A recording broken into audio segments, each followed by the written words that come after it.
그러면 이제 다시 안젤리나 졸리 얘기로 돌아가서요. 안젤리나 졸리는 구체적으로 어떤 치료를 받은 걸까요? 안젤리나 졸리는 2013년도에 예방적인 유방절제술을 시행했습니다. 예방적인 유방절제술과 예방적인 난소절제술 두 가지의 이제 예방적인 수술이 있는데, 당시에 이제 질병이 전혀 없었고요. 가슴에 유방암이 없는 상태에서 이제 유방암에 걸릴 확률이 최대 한 70%에서 80% 가까이 된다는 사실을 듣고, 그리고 또 자신의 어머니 또 친척들이 유방암으로 돌아가신 그 공포를 느끼시면서 자신의 자녀들이 자기를 빨리 잃는 걸 보고 싶지 않다라는 그런 생각에 양쪽 유방을 절제를 했고요.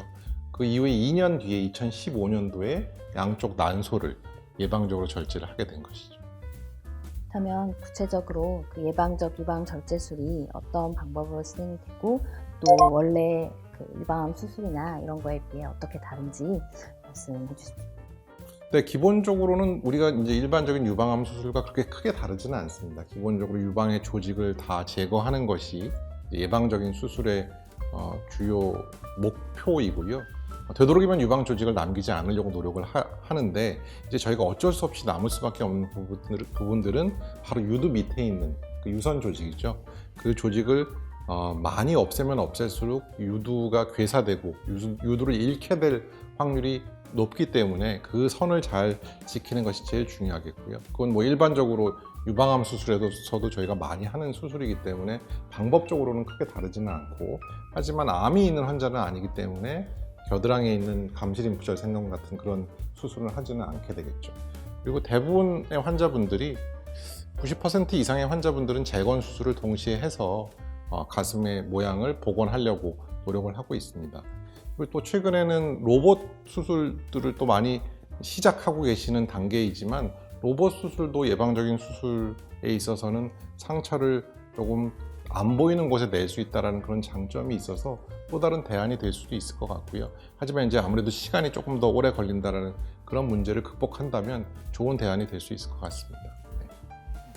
그러면 그 모든 수술은 부작용이 있을 수가 있는데요. 예방적 유방절제술의 부작용은 혹시 어떤 것이 있는지, 그리고 예방적 유방절제술을 받은 환자들의 어떤 만족도 같은 것들을 좀 원장님께서는 경험이 좀 많으시기 때문에 더 좀 좋은 말씀을 해주실 수 있으실 것 같습니다. 예방적인 유방절제술을 하고 나서 80%의 여성들은 대부분 만족한다 그래요. 근데 그 만족의 이유는 나의 불안, 언젠가 내 가슴에서 유방암이 걸릴 수 있다는 그 불안이 없어졌기 때문에 느끼는 만족도가 제일 크고요. 근데 그 전체 환자들 중에 한 5% 정도는 굉장히 큰 후회를 한다고 합니다. 그 굉장히 큰 후회를 하는 이유 중에 제일 첫 번째는 재건 수술을 한 이후에 그 재건 수술을 한 후에 합병증이 생긴 경우에, 이제 어떤 환자분들은 재건 수술한 후에 보형물을 빼내야 되는 경우도 생길 수 있고, 또 이제 다른 복부의 다른 살을 이용해서, 지방을 이용해서, 근육을 이용해서 재건하신 분들 중에 또 그게 또 잘 안 된 경우도 있는데, 그런 게 굉장히 많은 고생을 하게 되죠. 이제 그런 분들이 주로 후회를 많이 한다고 하고, 하지만 상당히 만족도는 높습니다. 그래서 저는 굉장히 이제 사실은 이제 예방적인 수술은 누구나 해야 되는 수술은 아니기 때문에 신중하지만, 그런 면에 있어서 환자들이 불안감을 감소시킨다는 면에서는 굉장히 탁월한 효과가 있다라고 이해해도 될 것 같습니다. 그럼 이제 실제로 국내에서 예방적 수술이 근황이라고 할까요? 얼마나 하고 있는지 뭐 약간 수치도 같이 말씀해 주시면. 예방적인 수술은 사실 서양에서는 굉장히 흔하게 안젤리나 졸리 덕분도 있겠지만 굉장히 흔하게 이루어지고 있는 수술인데, 아직 한국에서는 그렇게 흔하게 이루어지고 있지는 않습니다. 저희가 한 2년 전쯤에 한국 유방암학회 회원들을 대상으로 설문조사를 한 적이 있는데, 건강한 여성, 유방암이나 난소암이 걸리지 않은 건강한 여성의 경우에 예방적인 유방절제술, 양쪽 유방을 절제한 경우는 전체 보인자의 1%밖에 안 됐다고 합니다. 100명의 보인자가 있다면 1명 정도가 예방적인 안젤리나 졸리와 같은 수술을 한 것이고요. 또 유방암이나 난소암이 없는 여성이 예방적인 난소를 절제한 경우는 약 10% 정도, 10명에 1명 정도. 아까는 100명에 1명 정도였죠. 지금은 10명에 1명 정도가 난소를 절제하고 있다. 조금 더 많은 이유고요. 근데 이제 한쪽에 유방암이 있는 여성의 경우에는 조금 더 높습니다. 한쪽에 유방암이 있는 여성이 반대편 유방암을 절제할 경우는 약 10%, 10명에 1명이고요. 그리고 유방암이 있었던 여성 중에 3분의 1은 예방적으로 난소를 절제하고 있습니다. 왜냐하면 이제 한 번 암에 걸리셨기 때문에 이제 유방이나 난소에 대한 걱정이 더 아무래도 병식이 높아지게 되면 일어난 결과라고 하지만 아무튼 그 결과가 이제 연도별로 봤을 때는 최근 들어서 굉장히 많이 올라가고 있어요. 상승하고 있기 때문에 2020년도에 아마 다시 한번 현재 상황의 설문조사를 한다면 그보다는 훨씬 높은 확률이 올라갈 거라고 생각을 합니다. 네, 그럼 유전자 돌연변이가 있는 여성분들에서 유방암이나 그런 조기 진단을 할 수 있는 그런 방법이 어떤 것이 있을까요?